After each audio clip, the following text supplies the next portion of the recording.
32 വർഷത്തെ കൂട്ടുകെട്ട്. മോഹൻലാൽ മീന മതിയെന്ന് പറയാൻ കാരണമെന്ത്? ഒരു കാലത്ത് മലയാള സിനിമയിൽ മോഹൻലാൽ തരംഗം തന്നെയായിരുന്നു. 90കളിൽ ഇറങ്ങിയ സിനിമകളിൽ അധികവും ബ്ലോക്ക് ബസ്റ്ററാക്കിയ നടനവിസ്മയം.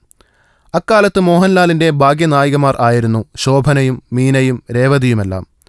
എന്നാൽ ഇന്ന് കഥ മാറി. ശോഭന അഭിനയം ഏകദേശം നിർത്തിയ മട്ടാണ്. രേവതി വളരെ കുറച്ച് സിനിമകൾ മാത്രമേ ചെയ്യുന്നുള്ളൂ. എന്നാൽ ഇപ്പോഴും മീന മോഹൻലാൽ കൂട്ടുകെട്ട് പഴയ പോലെ തന്നെ ഹിറ്റുകൾ ഉണ്ടാക്കിക്കൊണ്ടിരിക്കുന്നു. 1984 ഇറങ്ങിയ മനസ്സറിയാതെ എന്ന ചിത്രത്തിലാണ് മീന ആദ്യമായി മോഹൻലാലിനൊപ്പം അഭിനയിക്കുന്നത്. അന്ന് ബാലതാരമായിരുന്നു മീന. പിന്നീട് IV ശശി സംവിധാനം ചെയ്ത വർണ്ണപ്പകിട്ടുകളിൽ മീന ആദ്യമായി ലാലിന്റെ നായികയായി. ആ കൂട്ടുകെട്ട് ഒരു മികച്ച വിജയം കൈവരിച്ചു.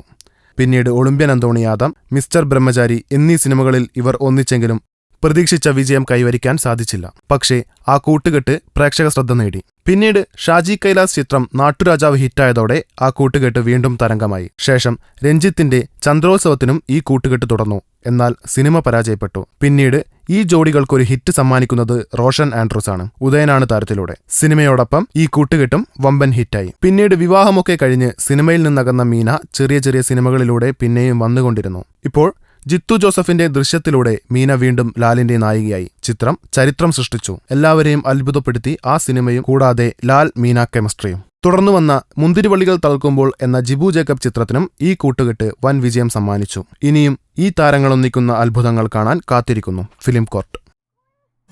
ഞങ്ങളുടെ അഭ്യർത്ഥന മാനിച്ച് സബ്സ്ക്രൈബ് ചെയ്തവർ ലക്ഷം കവിഞ്ഞിരിക്കുന്നു. നിങ്ങൾ വൈകിയോ? എങ്കിൽ ഉടൻ സബ്സ്ക്രൈബ് ചെയ്യൂ ഫിലിം കോർട്ട്.